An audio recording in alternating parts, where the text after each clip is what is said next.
What's up, everybody? Welcome to another episode of Hops Geek News. We are a podcast that talks about comic books, movies, TV shows, and we typically feature a beer of the week. I will get to my beer later on as we have a fantastic guest today. Kelly Knox will be joining us. She is the author of Be More Obi-Wan, an amazing self-help book that ties into Obi-Wan Kenobi. It's amazing. Go read it. First things first, though, find us by searching Hops Geek News on any podcasting platform, any social media platform, and then, hey, if you feel so inclined to support the show, you like what we're doing, patreon.com/hopsgeeknews. Everything that comes into that goes right back into making a better product, making a better show, and doing a lot of really fun stuff. That said, a lot of exciting things come down the pipe for the geeks, and some big news in my life. As you know, I've been in Idaho since we've been doing the show. We've been on the show about 3 years now. Well, I will be making the trek this year, moving to Virginia Beach area, Norfolk, Virginia area, which means the chances of us being at a Comic-Con has gone up exponentially because Washington, D.C. is there, GalaxyCon Richmond, GalaxyCon Raleigh, all within 3 hours, right in that area I'm going to be at. Lauren and I potentially means we might be able to link up more often as well and do some really cool things together. So any Patreon goes right back into stuff like that. So thanks for hanging out with us. Typically how we do the thing is, what are we drinking? What did we mess up on last week? What are we reading or watching? Some news, and then we dive into our main topic. Well, we're going to get into what we were drinking here on the second half of our episode. We didn't mess up on anything, so let's dive into what we've been reading or watching. I have only watched Ted Lasso as of late, all caught up, and you already know how I feel about Ted Lasso. I don't need to. Is it over or is it still going? Nope. Episode 8 just came out. It was very emotional is the way to put it. There's a lot of closure of things. There's a lot of real life issues that have happened a couple of years ago that they're bringing into the show and how people deal with it. A lot of social commentary, and man, that Ted Lasso just gets me. Diamond Dogs Assemble. Can't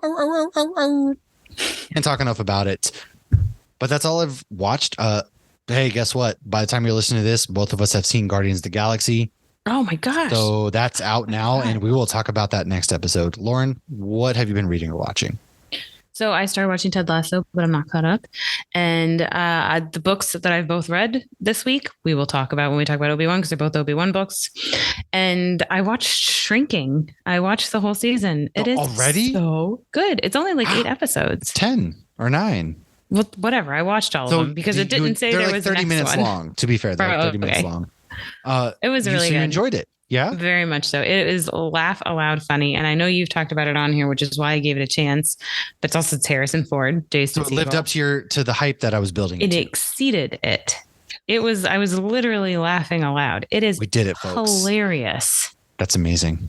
Old man Harrison Ford is fucking hilarious. But he's also like this sentimental old guy that's just like, he's caring. But he doesn't want to be. And he doesn't. It's like Roy Kent. Yes. It's an old Roy Kent. But he has that heart within. Oh my God. Yes. Yeah. No, he's in the whole collaboration of the characters. They play off each other so well. And I guess it's created by the guy from Scrubs, I'm guessing, because his name Bill Lawrence, and then his wife is in it. And then I did see the janitor in it for like 5 minutes.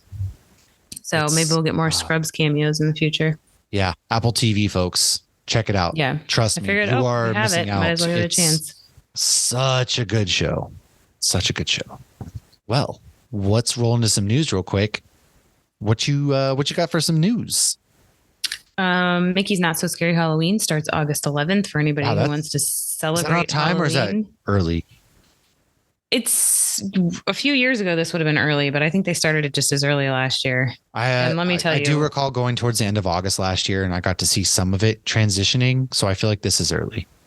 Well, I think they do it earlier in Orlando than they do at Disneyland. Oh, that's fair. Because we get more. I still get to see it. Like the Cars Land was like the cones were scary. Oh God. Yeah. See, we don't like it. The only thing Halloween they do here is at Magic Kingdom, and it's only the special ticketed event. And so outside of the pumpkins and stuff, I mean, it's still cool to go because, you get the spooky lights and whatnot at night, but the Not So Scary Halloween party is amazing.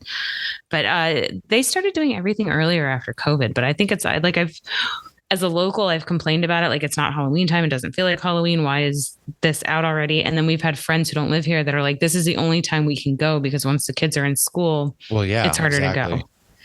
And our kids start school that week, but a lot of kids from up north don't start till Labor Day. Yeah, so up north, like after Labor Day. Here it's August 15th. So yeah, it's early and late, I'm never going to complain because we're almost to Halloween already. We got 2 months to Halloween stuff already. I'm excited. That's insane. It is the beginning of May. I know. Isn't it crazy? What a world we live in. Okay, so the animated Transformers prequel called Transformers 1 will have an all-star cast complete with Chris Hemsworth, John Hamm, Lawrence Fishburne, Keegan-Michael Key, Scarlett Johansson, and Brian Tyree Henry. Stacked. And Anthony Starr made a comment that season 4 of The Boys will show the most bizarre thing he's ever done. So I'm really excited to see what. Oh, I forgot to mention last week. He was actually in that movie, The Covenant, I watched with Jake Gyllenhaal. He surprised me. He showed up and I was like, why does he look familiar right now? Because he doesn't look like him. No. And then I realized, oh man, that's Anthony Starr. Yeah. So he was in that. He played a role in that movie. Very surprising.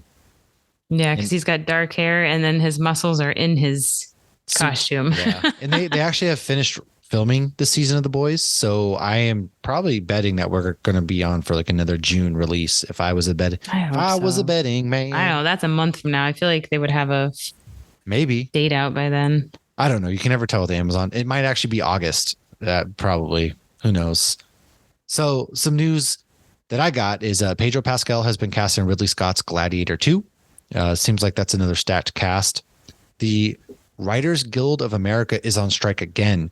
So basically, they want a livable wage. They have a lot of list of demands, which they are very in the right for. We stand with the Writers Guild of America here on this podcast because all of these movie companies, movie studios, they make so much money, but they don't want to pay their writers jack, and they want to not give them the writing credits they deserve. They whatever it is, and so they deservedly are on strike again. And in a month, if they don't come to an agreement, the Directors Guild is going to be on strike as well. So this means this last time this happened, shows like Heroes were heavily impacted. So this is going to impact a lot of TV shows. Supernatural was impacted.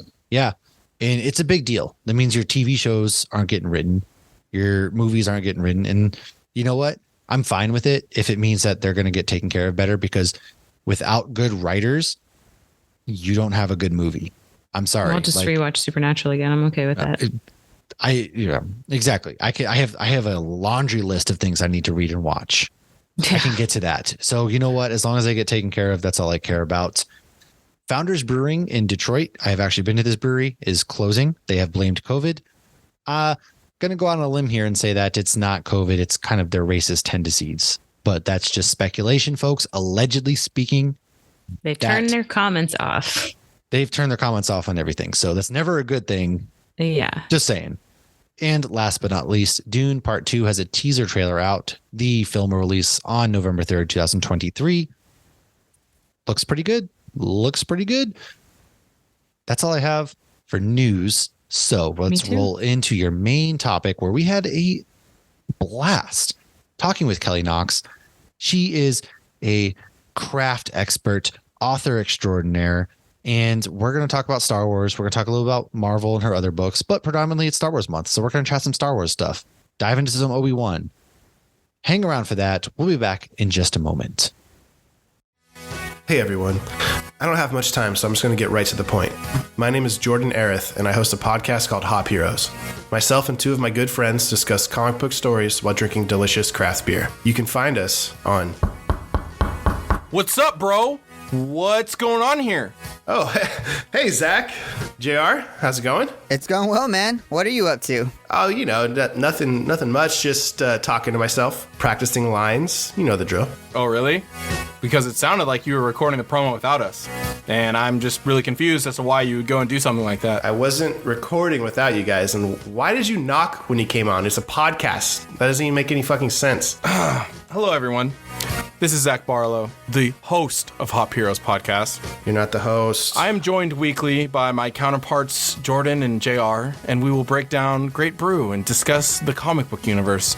You can find me every Wednesday on all podcast platforms, and these guys will be there as well, I guess. This is probably why he didn't want you on the promo, Zach. I'm the host of the show. Hey, everybody. Welcome back. As I said, we have an excellent guest coming up in just a moment. Kelly Knox will be joining us to chat Star Wars. However, first things first, I have to introduce my beer of the week because I chose this to fit the theme with the night. So it is Star Wars month, as you know. And I went ahead and went with Light Runner from Medusa Brewing out of Hudson, Massachusetts. And it is Light Runner is the culmination of our work in developing Medusa's house yeast strain for crafting hazy IPAs. Its intense stone fruit esters intermingle perfectly with a beautiful blend of tropical fruit and tangerine notes provided by Mosaic and Amarillo hops. Run to the light, friends. So I chose that for that tagline right there. Our guest tonight has written a little book called Be More Obi-Wan, and nobody gets more light side, more Jedi, if you will, than Obi-Wan. And so we're going to talk a little bit about that. And I felt like this beer, if you're on YouTube, kind of showed it. And haven't been to this brewery. It is nearby my parents' house. We just didn't make it there on our adventures, my latest time home. So I'm hoping to get there soon. Lauren, hi. What you got? Hi. So I got Sideward Brewing's Yacht Money. They released it on 420 this year, which made it a little extra sticky. It's just a smidge more dank than their normal Yacht Money. And so I'm a bit of a stretch here to tie this into Obi-Wan. Oh, boy. So for one, I always assumed it was called Yacht Money because if you didn't spend all your money on craft beer, you'd be able to afford a yacht. Well, if I didn't have a fridge full of craft, right? Well, unfortunately, I can't go back on that one. So if I didn't have a fridge full of craft beer and a $200-something lightsaber on my wall, maybe I'd have a yacht. So though, this is one of the first beers in Orlando that I fell in love with. So for me, even though Sideward's not that old, the craft beer scene in general is only 8 years old at this point in Orlando, I feel like it's still a great go-to, something you can always rely on, much like Obi-Wan Kenobi. That's true. So, and I got it in my Sideward glass. I got it in my Hopspeak glass because we have pint glasses. Yeah, look at us. Well, I don't because I broke mine when we were. I have one left. Remind me. I have one left. I got to send it to you then. Remind me. Real quick plug, shameless plug. The shirt you see if you're on YouTube, the Roosevelt's brand Star Wars shirts. They are my favorite brand. I will sell out all day. There's very few things in this world. There's not very few things. I sell out for a lot of things. Legos being number one. Dunkin' Donuts. Dunkin' Donuts is number two. And then number three, of course, is the Roosevelt's brand. And they just dropped a May the 4th line. So I don't think you'll probably be able to get some of the shirts now because they're wicked popular. But I will say they do have a lot of their, now. Yeah, they have restocked a whole bunch of their Star Wars shirts. So I highly recommend it. They are amazing. There's all sorts of vibrant colors. If that's your thing, like mine, I'm just loud and obnoxious, and also all sorts of different patterns. So they don't even just have Star Wars. If Marvel, DC, Top Gun, like all sorts of things they have the brand for. Not Supernatural yet, maybe one day, but check them out. Get a hold of some of their shirts if you're vibing, maybe get ready for next Star Wars, or maybe you're going to Galaxy's Edge soon and you will look good. I don't know. As the situation said, the wise poet, the situation once said, you got to look good. If you don't look good, you don't feel good. Something like that. I don't remember. Jersey Shore was like 20 years ago. You should be like, treat every week like Shark Week. Treat every day like May the 4th. Yes. There you go. And speaking of May the 4th, we're welcoming on author, craft extraordinaire, Star Wars expert, Kelly Knox. Welcome to the show. How are you doing? Thanks for joining. I'm good. Thanks for having me. This is fun. Yeah, of course. I've been following you along, and especially I love all like the Star Wars chatter, the nerd chatter, things like that. So it's always a joy when that comes across. And I was like, you know what, we're doing Star Wars month. We got to make sure we got to get the heavy hitting guests. And so I was like, I'm going to reach out, see if you want to come chat some Star Wars. So I'm glad you did. And you wrote a little bit of books that we're going to get to in regards to Star Wars, which is a really exciting thing to talk about. Yes, they came out. Those two came out last year. I think the ones that you're thinking of, that's Be More Obi-Wan and Star Wars Every Day. Yes. And Lauren has it. Yes. Yes. The Star Wars Every Day. Is that the one with Ashley Eckstein? Yes. I did the crafts for that one. Yeah. She did the main text, and then I helped out with the crafts. Okay. Yeah. I definitely have some questions about that. Yeah. However, before we get into all that, we always like to ask our guests, we love to know what's your geek origin story. How did you get into the Marvel, the DC fandom? And of course, what is your Star Wars origin story as well? Marvel and DC, that's a harder one to start with. I do remember that one's not quite of a clear cut as the Star Wars origin story. I just remember gradually picking up comics and reading them. I think the first Marvel comic I read was West Coast Avengers, which is probably a really old. I'm just definitely showing my age in this in this part of the conversation. But I remember reading West Coast Avengers and Days of Future Past, the X-Men event. Like I remember those being my first Marvel comics. DC, I was sort of into personally, and then professionally I got into it because I worked on the game DC Universe Online for a little while, and they had like a lending library that DC had given us, and so I took home like every graphic novel I could get. I would take full advantage of that. Yeah. Awesome. Yeah, it was great. And so now I currently write for DCComics.com. I do a few features and interviews and stuff for them every month. So I'm more current on the DC side, I guess, right now, but still a Marvel fan. For Star Wars, I am old enough to have gone to see Return of the Jedi in the theater. I remember it because so I was probably 5 or 6 years old, and right when the Ewok steals the speeder, the film strip snapped, and so the screen went white out, and so like the whole audience like screamed at the screen. So I mean that left an impression forever. So anytime I see that scene now, I remember the film strip breaking, because back then, of course, it was actual like physical. Out still to this day, every time it gets to that scene. I know. I'm still like, oh, here we go. I don't remember if we like got to finish the movie and see how it all ended. I don't remember past the yelling at the screen, but so that's my earliest Star Wars memory. And then my parents recorded it off HBO, and we wore those tapes out. Yeah. And then at the same time I was working on the DC Universe game, I was also working on Star Wars Galaxies. So I started working on Star Wars then. That was like 2007, 2006. Took a break for a while, and then I started from work because I became a mom and stay-at-home mom. And then I started writing freelance for StarWars.com, doing crafts and then features, and now I'm writing books. So that's awesome. That's the long-winded answer to your question. Sorry. But no, that wasn't long-winded at all. That was great. But to be able to fall in love with something and then be able to turn it like a hobby from falling in love with it and turning it into a career is amazing. Now, are your kids good like guinea pigs when you're coming up with crafts? Like, do they actually want to do it? Or are they like, okay, Mom, I'm bored after 2 minutes like my kids are? With everything. So I have a daughter. When she was little, like preschool, kindergarten age, she was all into it, and then it was all over. Now it's Star Wars is Mom's thing. She's barely into Marvel. Like just the MC. Yes, definitely Mom's thing. And so luckily some of her friends kind of talk up Star Wars a little bit, but yeah. So I used to be able to test, like that's how I got started doing crafts, was when she was real little, and she'd wake up at like 5 a.m. and I didn't know what to do. And so I started making crafts up and so we were just watching TV all day. So that's how I actually got started with crafts. And then I started putting a Star Wars twist on them and sharing them online. And that's when StarWars.com noticed. So it's all been very lucky. Oh, wow. That's cool. It's all been very lucky. Yeah, you got to put yourself out there. That's really cool. Yeah, my kids, like my two youngest, love all the Star Wars stuff. They love lightsabers. They love wearing the shirts. They already have their shirts picked out to wear to school tomorrow because it's May the 4th, but they don't want to watch any of it. I haven't tried yet with mine anyways. My oldest is actually going to see Return of the Jedi tonight. Oh, sorry. Lucky. No, I was just going to say mine. I accidentally spoiled, Leia as Vader's daughter. My son was like, Darth Vader's her dad. I was like, dude, you've never showed interest in wanting to watch this with me yet. I'm sorry. I didn't. To me, it's just like common knowledge, but I guess, obviously a 7-year-old, it's not. So it's right. All right, kid. Well, so sit down. My oldest, she's been with her boyfriend for 3 years now. And so she's been watching everything chronologically with him. And he had seen the original, but then they started at the beginning and he didn't know Anakin was Vader. And he lost his mind at the end of awesome. Episode 3. And they watched like Clone Wars between episode 2 and 3 as well. And he had no idea.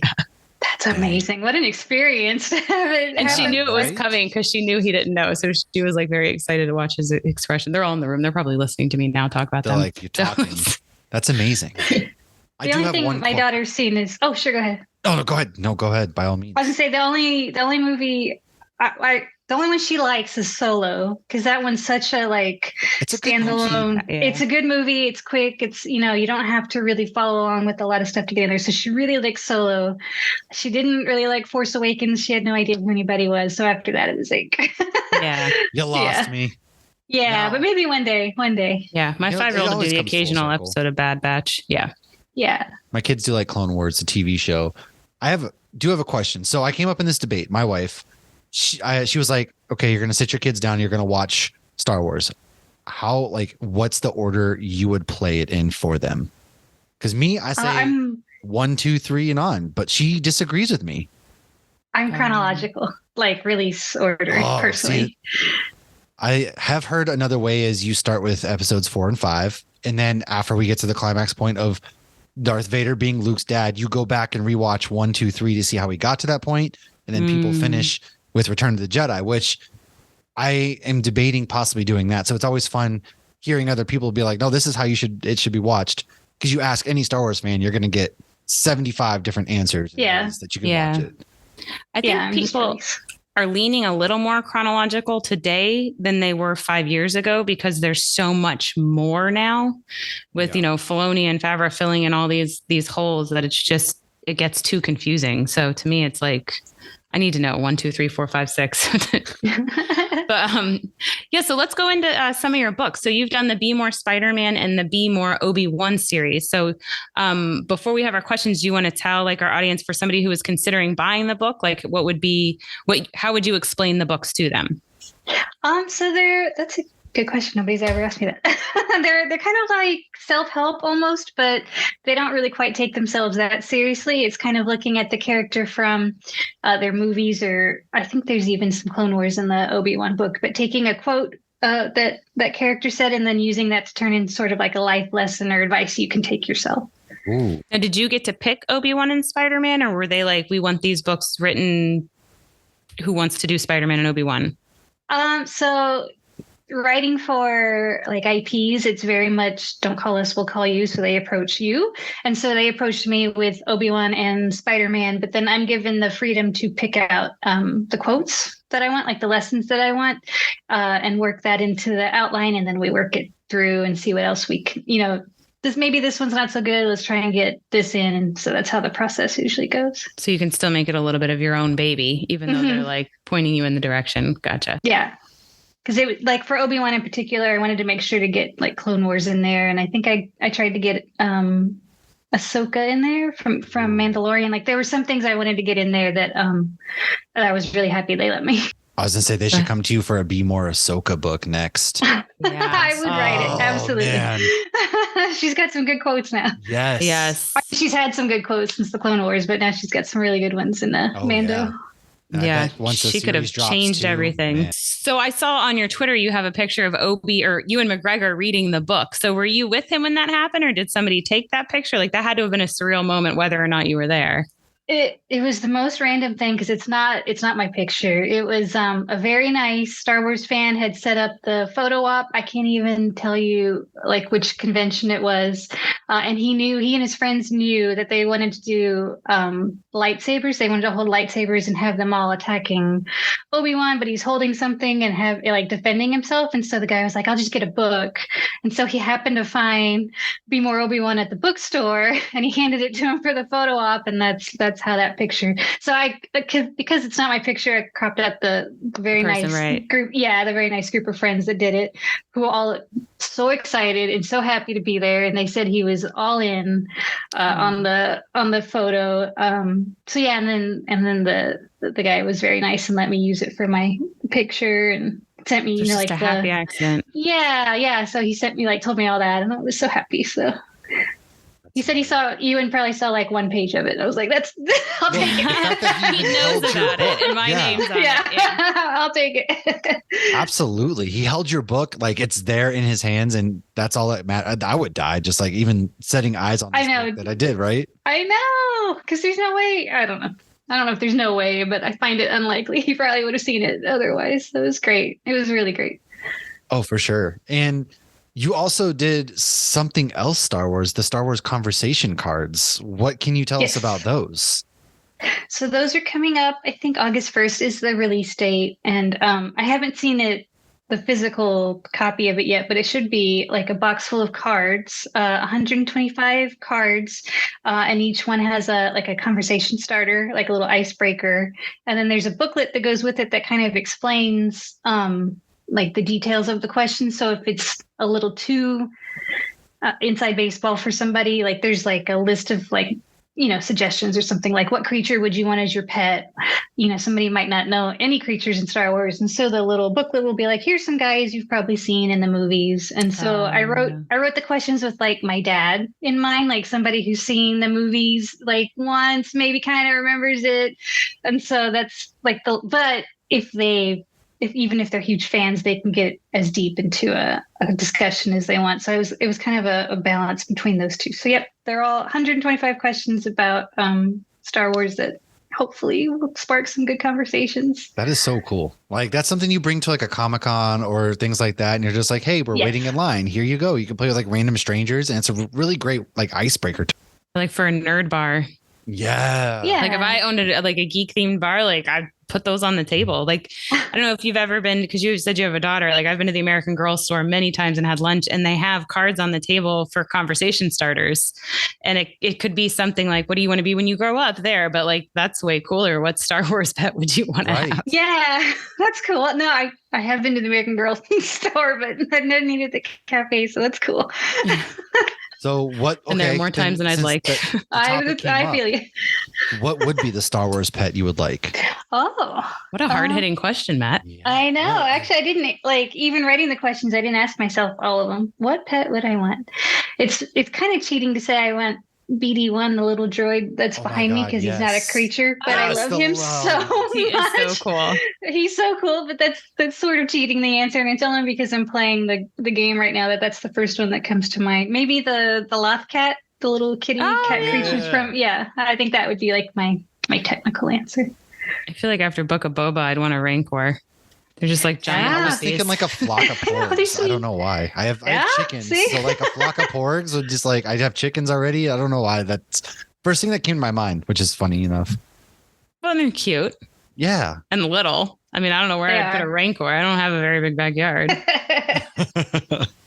They are cute. I don't know. They're a little cute. But aside from that though, do you have like what's your favorite Star Wars film? A New Hope is always going to be my favorite one. How come that one? I know. Because that's the first one that kicked it all off, or? Yeah, it was the first one that kicked it off. I remember watching that one the most on that old VHS tape just over and over again. Like even before I started working on Star Wars, I think I had the whole thing memorized, from watching that. And that was the the soundtrack I listened to the most, because you couldn't take your phone with you and watch the movie. So I would take, the music along with me to watch the movie in my memory. And so I think that one in particular is like the most personal favorite for me. Now, if you could pick your own Star Wars character to write a Be More Like book, who would you pick? I have thought a lot about Ahsoka. That would be a fantastic one. Yeah. And obviously that one's a great one. I don't know. I just would like to look at the women in Star Wars. I feel like maybe the men have been pretty well covered on the Be More side. So that's why Ahsoka's always an easy answer for me to say for that one. Yeah. I mean, Padme, I think, is very underrated too. Leia does have her own, but she's the only one. I feel like there was a reason Palpatine was trying to kill Padme in all three movies.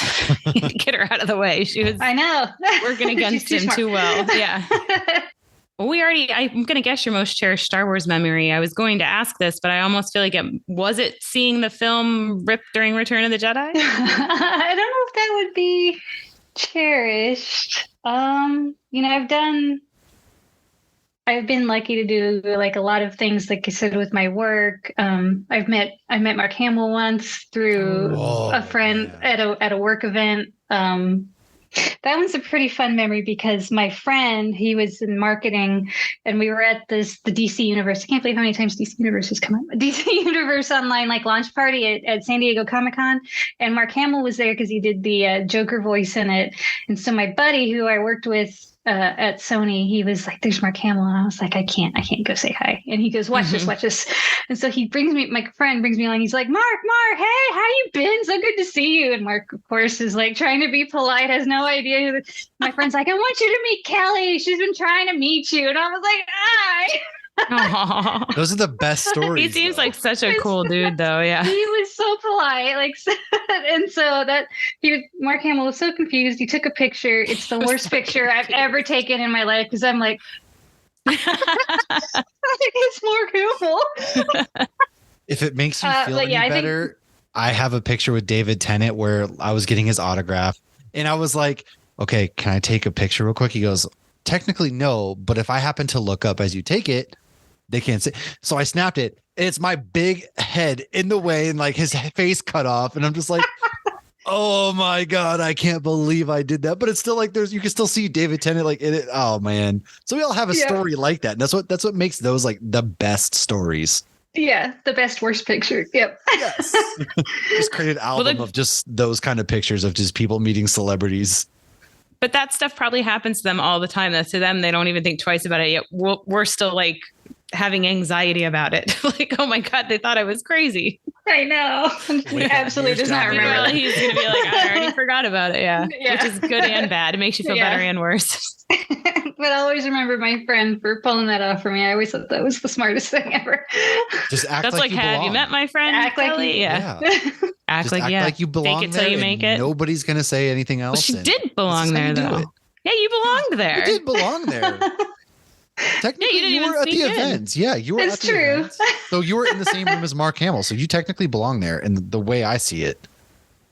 I don't know if I belonged in a conversation with him, but I'll take it. At the end of the day, he's still human just like we are. He just had one of the most iconic, coolest roles and jobs on Earth. Let's talk about the, what is it? Every Day is Star Wars?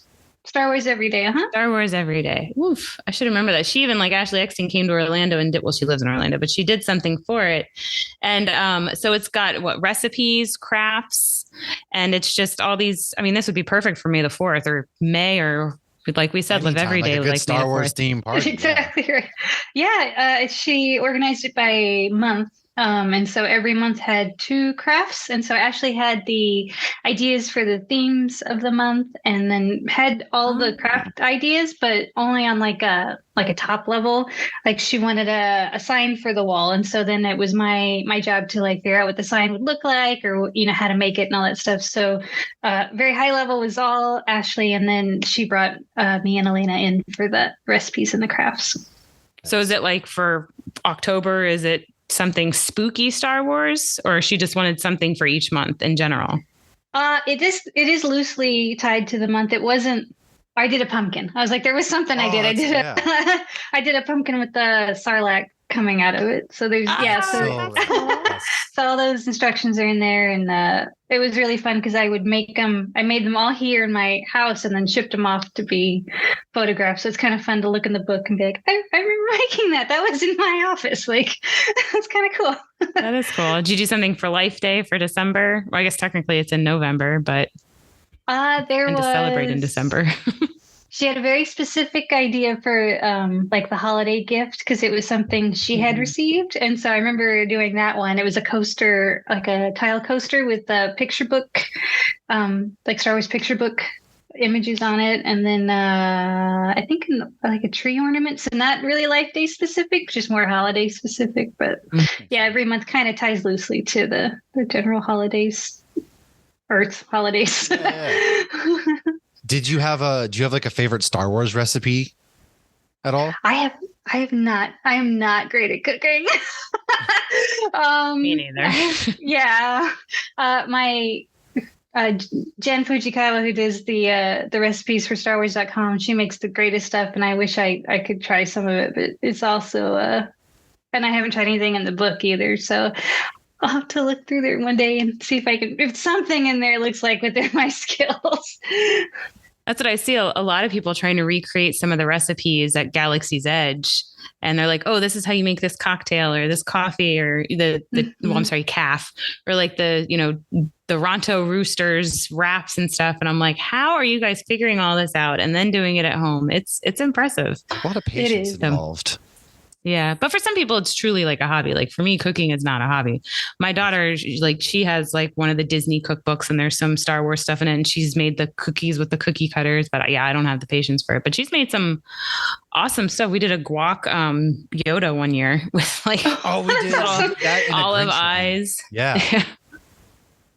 So that was fun. But yeah, I had the book in my hand one day and I'm like, I should get this. We don't need another one. Now I didn't know there was crafts in it too. There's crafts.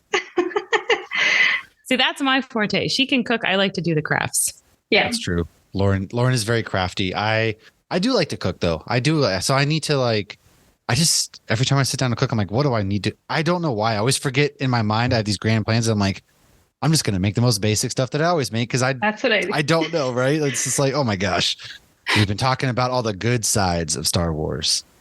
We want to hear, what is your Star Wars hot take? Oh dear. What is my Star Wars hot take? I don't want to say I've trained myself to not have any, but nowadays though, liking something can be a hot take. I said, I know it is. That's you forget. I actually really love the Phantom Menace. That alone is enough to be a hot take. Look, that movie is not as bad. Like everybody wants to. The revisionist history on it is 9-year-old Liam Neeson. I was sitting at midnight, 9 years old, and I was like the most hyped up, the buzz back when you had to show up really early to a movie because you had to get a seat.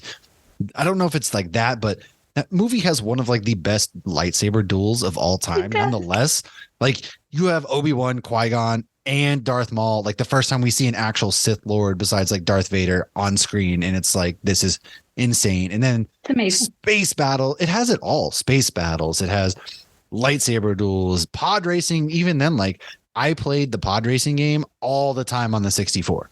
Like I lived on that thing. And so it's not a bad movie at all. I like Attack of the Clones still. Attack of the Clones is still a great movie to me. Yes. I will say though, like, because I've had those movies on this week, I don't know. I just started playing them again. I'm already back onto Clone Wars. And it's interesting because, you hear so many adults, I can't watch the cartoons. And I used to be one of those. I totally get it. But watching 1 and 2, there's so many scenes that the quality of the CGI is the same as the quality we're getting from these animated shows these days. Like there are sometimes where I'm watching Bad Batch and I'm like, this looks real. Mm-hmm. And like you see, like the whole clone army is CGI'd. So it's all kind of, I feel like blended together, but it still works because it's real. It's CGI. It's cartoon. It's, what is it now? The 360 universe. I always forget what that's called. Oh, the volume? Stage volume. Yes. Yeah.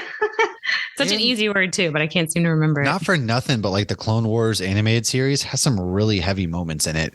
Not like, definitely not for kids. And especially like season 7, the finale and all that. Like and then you even have like the Jedi gone rogue where he's just sacrificing clones. And there's a lot of heavy moments in Star Wars. And that's something for everybody. And I think that's why I love Star Wars so much, because there really is something for legit anybody. Like my 4-year-old, my 7-year-old, they can find enjoyment. Me, I'm sobbing like a child when I watch, Anakin and Obi-Wan fighting and Obi-Wan's telling him how he's supposed to be his brother. Like I will never not get emotional during that scene. And there literally is something for everybody. So you also did another book though with Star Wars. Oh, I'm sorry, with Marvel. I'm going to spin it to Marvel real quick. Sure. The Creatures of the Marvel Universe Explored. Can you tell us a little bit about that? Because that looks really cool.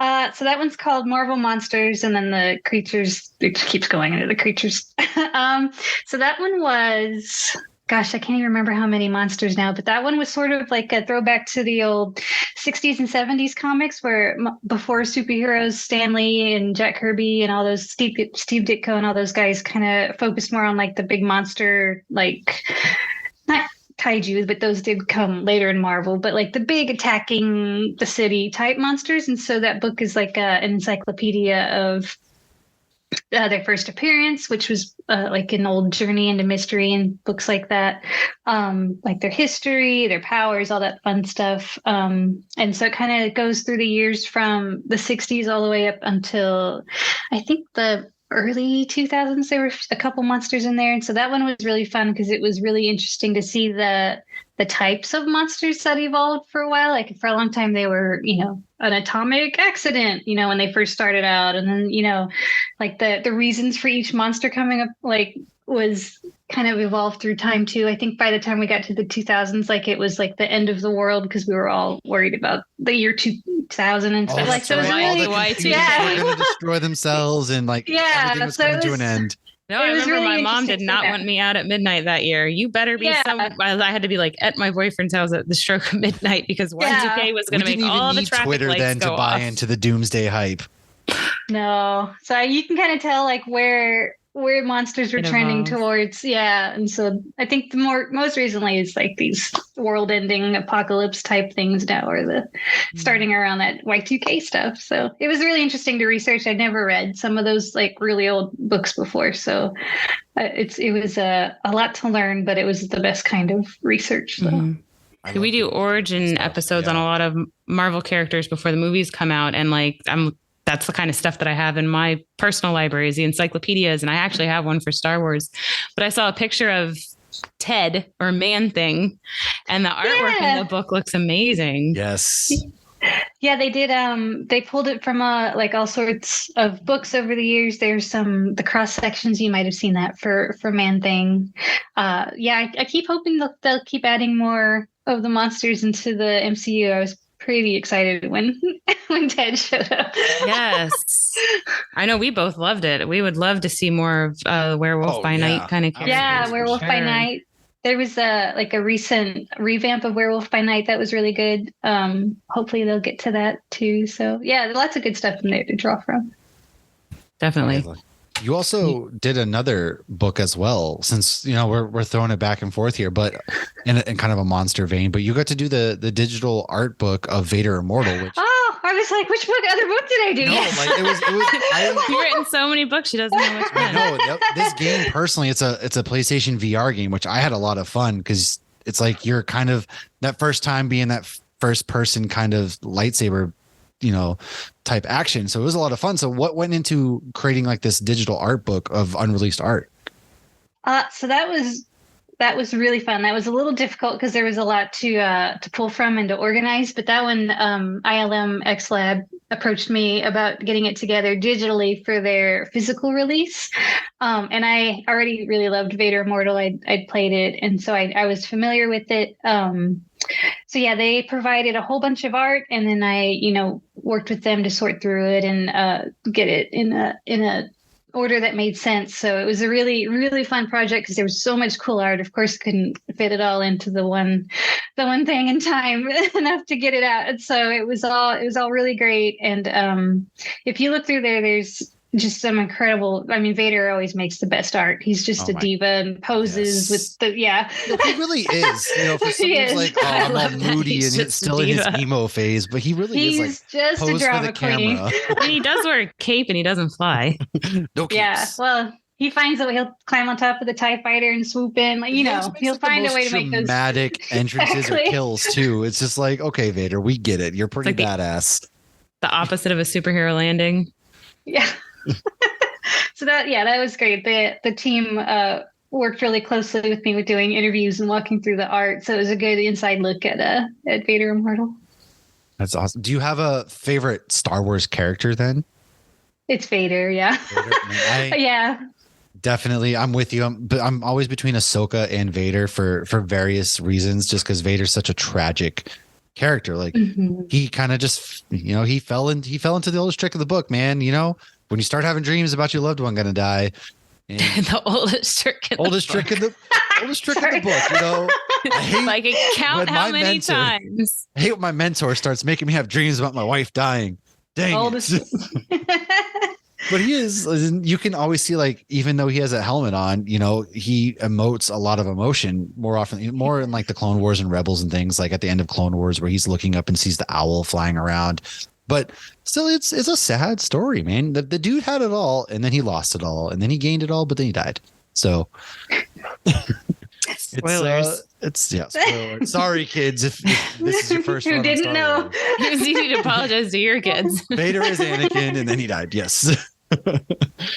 But that I would have to agree with you. It's just one of those things. So was getting to do that, then you got to write a book kind of about your favorite Star Wars character. Was that kind of a surreal moment? Like, wow, I'm actually getting to do something like this?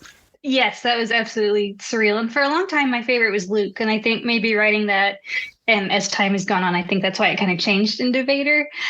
Just because like you said, he's so in Vader Immortal and in the comics and in Clone Wars, he's just so Clone Wars, sorry, in the comics and whatnot, he's just so expressive, even though he's got the mask on, which I just think is incredible. And so, yeah. And then just realizing the first time I played Vader Immortal, the first time he walks in, I literally backed into the wall because he scared me. Like I was so into it that I was like, I physically stepped back. And so I think that playing that just gives you like this whole different appreciation for how scary a character he is. And so, yeah, I really just, he's come out on top. Yeah. For my favorite character now. I mean, it's just like in Fallen Order when, you're in that scene and you don't know Vader's coming at this point, and then you hear the heavy breathing and you're just like, oh no. I'm sitting there like, oh shit, while I'm playing, because I know I'm about to get wrecked as Cal, and I'm like, there's no way. And it's like, how am I getting out of this situation right now? And it just strikes that fear when you hear nobody can breathe. Like Jaws, you always know when he's coming. Like there are very few characters in cinema and history that you hear their breath, you hear their theme song, and it's like, Jaws and Vader. I think that's it. Yeah, really? I think I yelled "I'm F" really loud when I heard him breathing and Fallen Order. Like, oh. I'm like, well, great. I guess there's not a sequel to the video game, and I'm like, shit. We're done. We're done here. And I felt this, and then here we are, Jedi Survivors. I don't thank God finally, and I hope it continues on. I hope we get Cal in live action one day. But there's very few characters, which brings me into what are your spoiler-free thoughts so far on Jedi Survivor? I know a lot of people are playing. I haven't played it yet. I'm getting surgery in 2 weeks, so I'm really trying to hold off till when I'm like for when you recover. Yes, because I'm going to need something to do, and it is so hard. It is the hardest thing on earth. I just want to play it so bad. You're just like looking forward to having that surgery. That's a good trick, though. I turn on the PlayStation 5 every day, and I'm just like, I go to the store and I'm staring at it. I'm like, I'm going to do it. I'll play it again. And then my wife's like, just wait, you're almost there. And I'm like, no, I'm going to play it twice. And I'm like, okay, no, I'm not.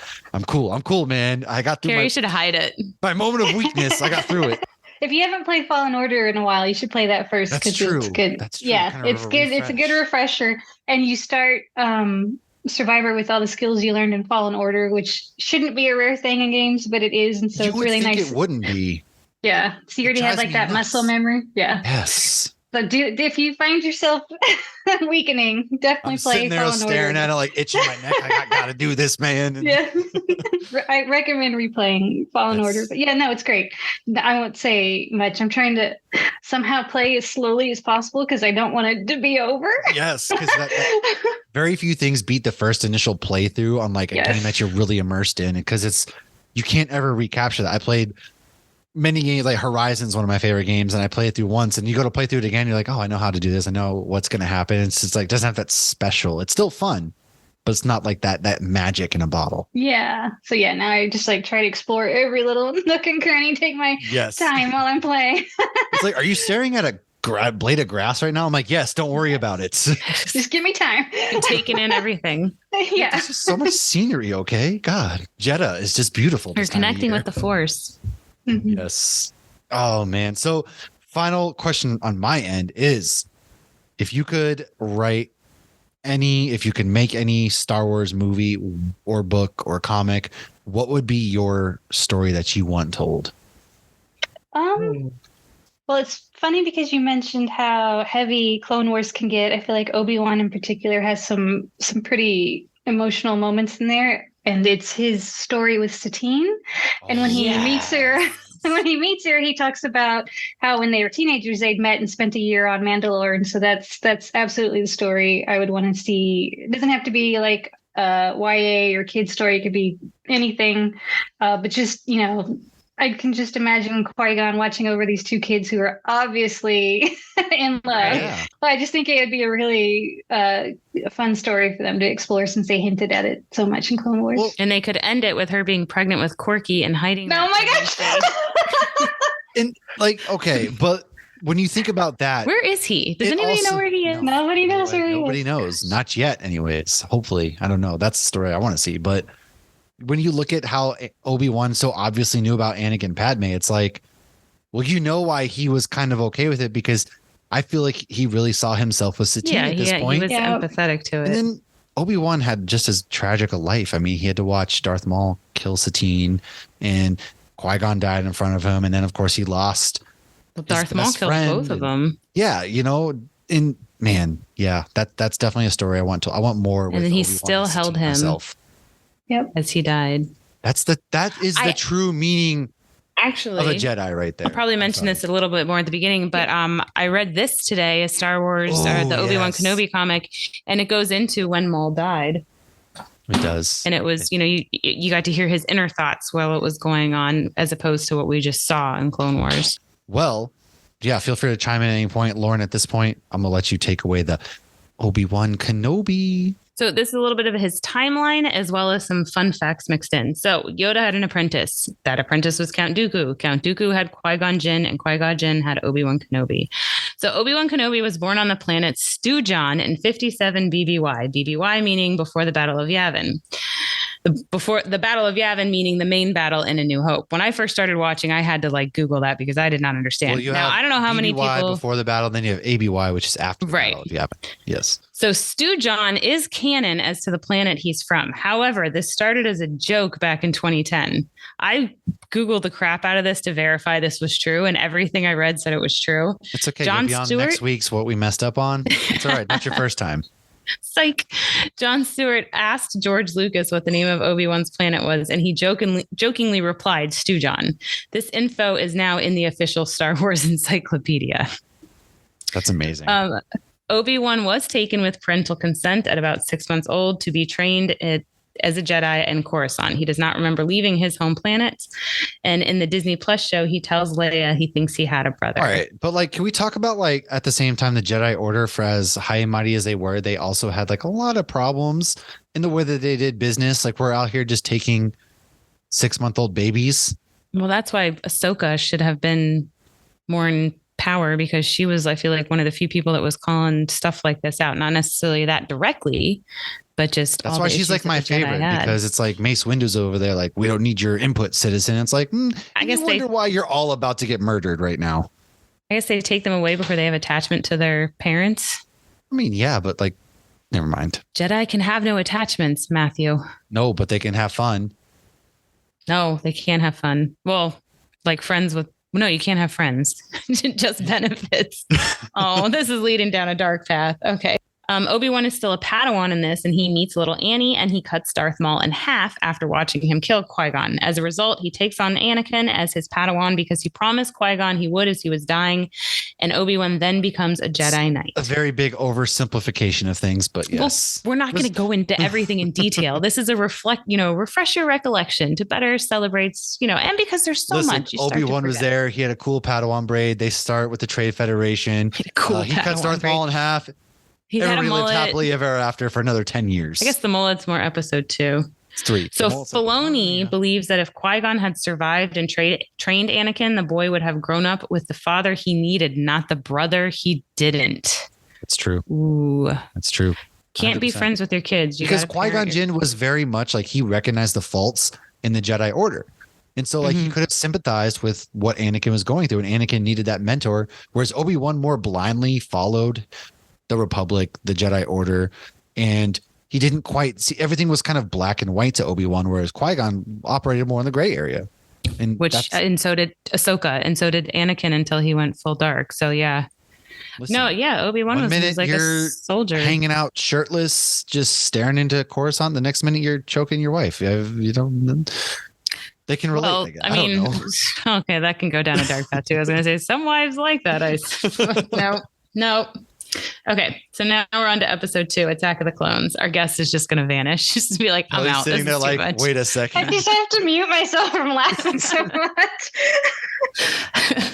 So episode 2, Attack of the Clones. So this is 10 years later. Obi-Wan is still mentoring Anakin when someone tries to kill Padme. So while Annie protects her, Obi-Wan starts an investigation into who is killing Padme that leads him to Kamino, where the clones are made and where Jango Fett is. There he discovers the clone army and then chases after Jango and Boba. Right. Fun fact. Kid Boba. Okay, go ahead. Yes, sorry. Go ahead. Okay, so Kid Boba wasn't giving a good enough look of disgust when he opened the door for Obi-Wan. So Ewan McGregor told the kid to pretend that he had just made a really bad fart. And they shot the next thing and the kid's looking at him like, ew. And that was the scene they used. So now every time I watch, because I saw that he talked about it at a con or something. And so every time I see that scene now, I imagine this kid's pretending Ewan McGregor just farted. Every time you watch that scene, it's just like Obi-Wan, Ewan McGregor just crop dusted this poor kid. He's just like, what are you doing, man? Like, ugh. Also, I love how in this movie, Anakin's pretending like he isn't just like ear to Padme's door listening to her sleep. He's just like, oh no, I felt something in here. It's like, Anakin, things are a little weirder than that. And Anakin in episode 2 is really creepy though. Like let's talk. He's pretty like very creepy all about when they're on a little Naboo. Intense.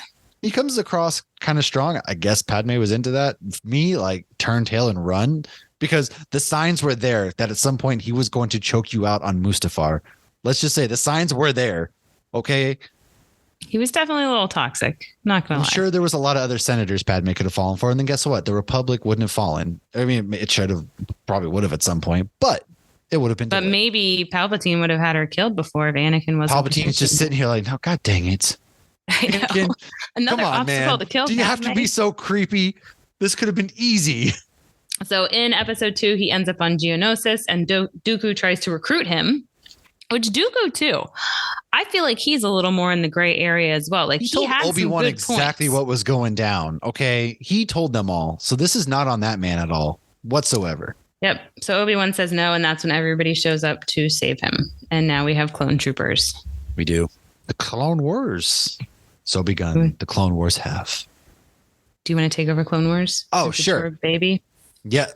First and foremost, I was at this midnight show. No big deal. I was like 12 years old. For Clone Wars? Oh, I forgot that they did that because I wasn't into any of it then.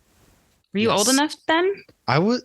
This came out in like 2002. I was 12, man. Come on. You were 12 when you were at a midnight show. Of course. There are no rules. I was 9 and at the original, 1999, that one when they had like the Pepsi cans, like it was crazy. Anyways, aside from that, okay. Obi-Wan has been made general of the Republic Grand Army, and this is where we first meet Commander Cody, who is Obi-Wan's right-hand man, who later then tries to kill him, which really fun in the novelization of Revenge of the Sith, a really good excerpt is that when Order 66 was kind of given, you get inside Commander Cody's mind, which is like, oh, right after I gave him his lightsaber, he was kind of pissed about that. And it's really cool, like, the clones actually had feelings about this in a way. They kind of humanized it a bit. He was like, oh, did I just have to give him his lightsaber? And then this came out because he knows Obi-Wan's going to be a hard kill. Right. And then everything goes down. Commander Cody had a chip. He helped execute Order 66.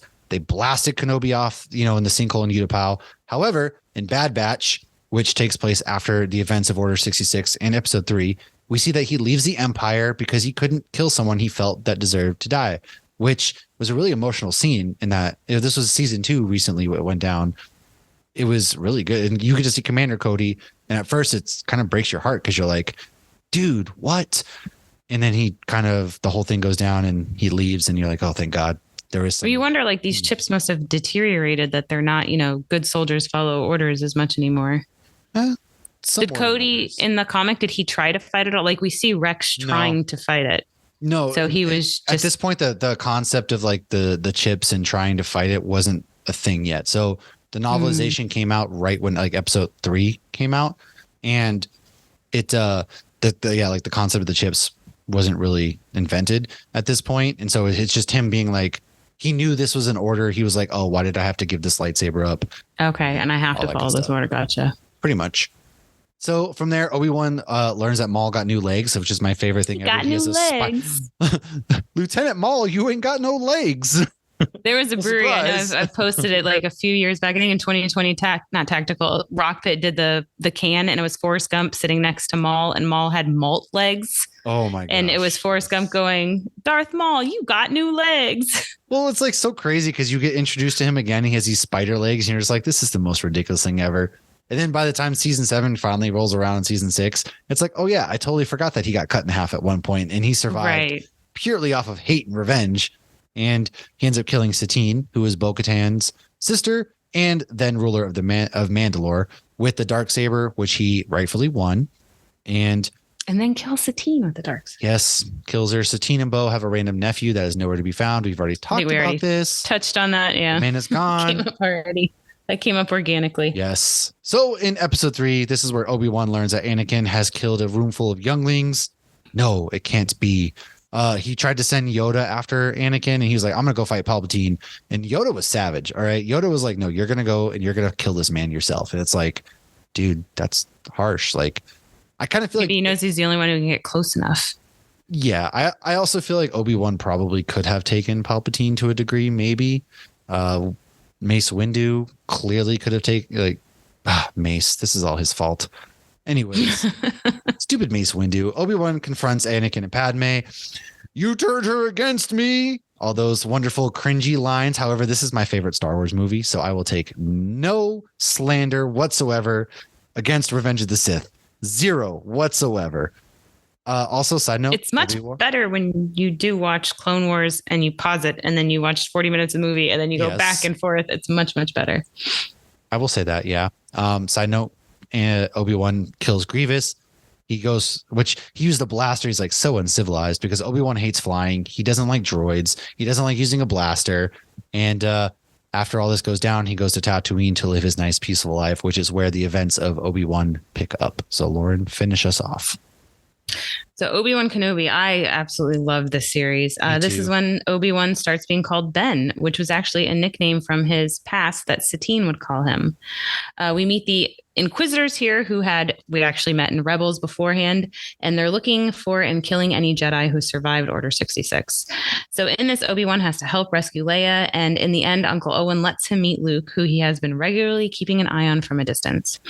Obi-Wan is struggling with killing his best friend forever and has cut himself off from the Force.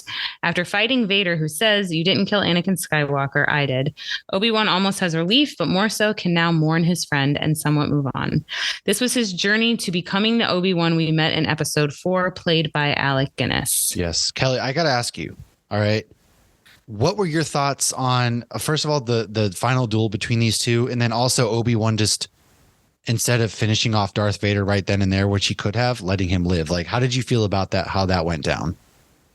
I loved the series. I felt like there was one part, I can't remember exactly when, in Obi-Wan Kenobi, where he flat out says, "I can't kill Anakin." So I was really glad that he kind of followed that through, like just plain out, "I can't kill him," and he never does take that final hit. Like, he's given multiple opportunities, he never can do it.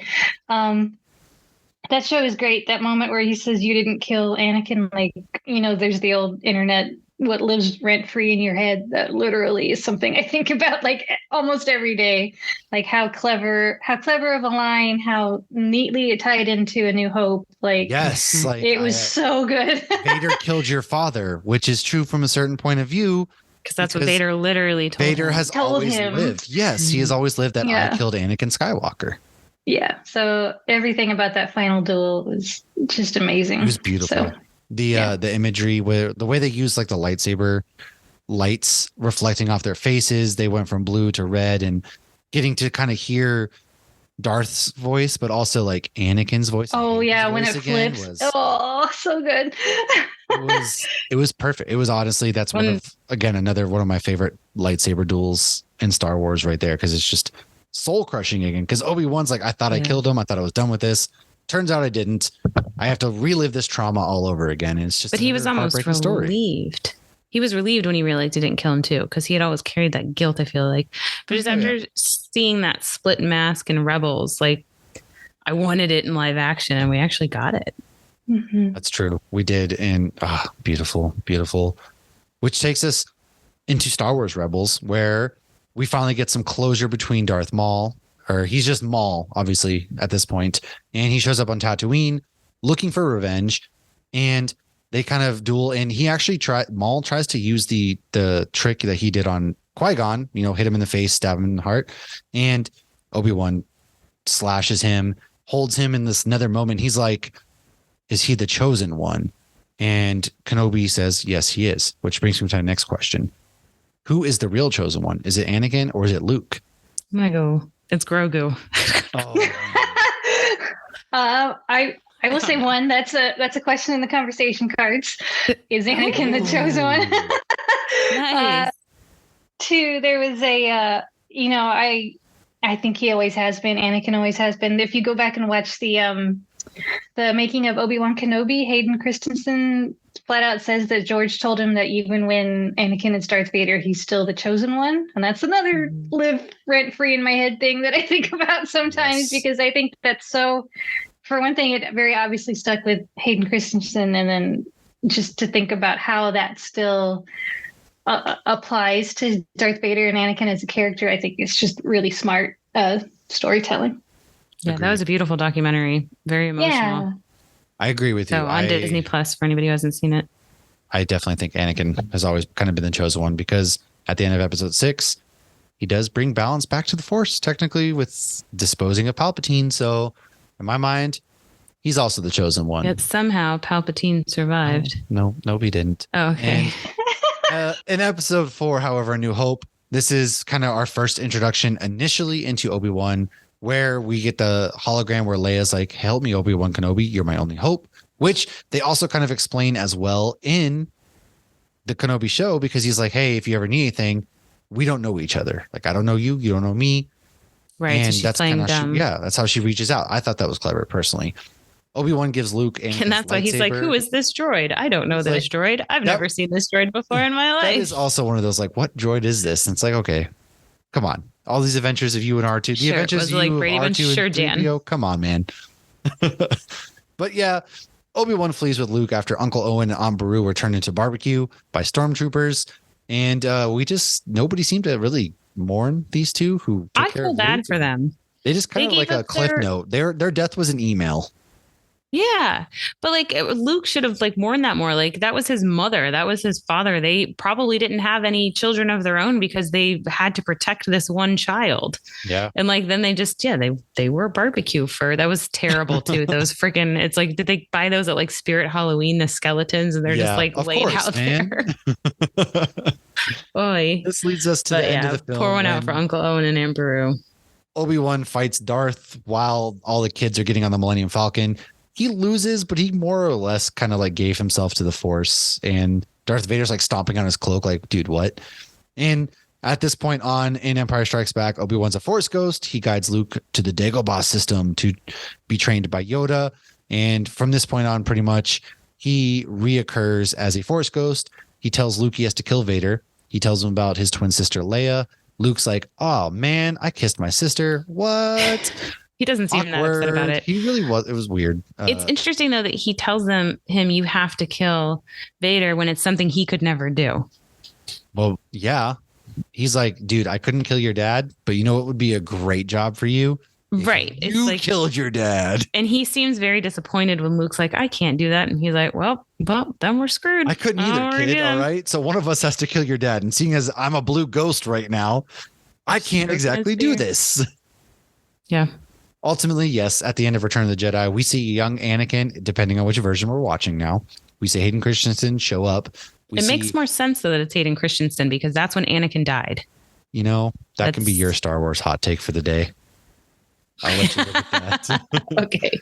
This is the last time that we actually see Obi-Wan chronologically. Kylo Ren is named Ben, which is after him. We hear him in The Force Awakens. We hear him again at the end of The Rise of Skywalker. And to make it sound like Sir Alec Guinness was actually saying Rey and speaking to her, the editors took a recording of him saying the word afraid and edited off the A and the D. Why don't you take us home with the fun facts before we wrap this whole thing up into a nice little bow? So when Ewan McGregor got cast as Obi-Wan, he watched as many Alec Guinness movies of him when he was younger as he could. And he mastered the beard stroke, which had to be all Guinness, because I recently watched an interview with Mark Hamill on, what was the guy before Leno? Anyways. And I don't know. Mark, no, not Letterman. Go back. I don't watch late night television. I don't know. Okay. So Mark Hamill was mimicking Alec Guinness, and he did the beard stroke. So that's all him. And I love that we see Ewan McGregor in all of the movies and the cartoon doing this. So that is 100% Sir Alec Guinness. Ewan McGregor's uncle is Wedge Antilles. I know we've said that many times, but it's still really cool. While shooting Obi-Wan Kenobi, Ewan wouldn't go home when he was done for the day, but he wouldn't go home until Christian Haydenson Christian Haydenson, what? Hayden Christensen. Oh my God. Finished his, that's not even the first time I've done that. Had finished his first shot back. I even wrote it wrong. When Obi-Wan Kenobi rapped, Ewan McGregor had cigars left over from when his son was born and, went to go pass them out. And he referred to them as death sticks. God, and that's all there's two people that I would love to just give a hug to, and that's Hayden and that's Ewan, because what about Christian? After all these years, their friendship is pure. The moment that he came back on into Star Wars after all of the crap that he was given, it's just still beautiful to this day. And yes, that's your Obi-Wan kind of discussion. Kelly, thank you for joining us. As we wrap up, why don't you let people know where they can find you, and kind of, is there anything coming down the pipe that you're working on aside from the Star Wars cards that you want people to know about?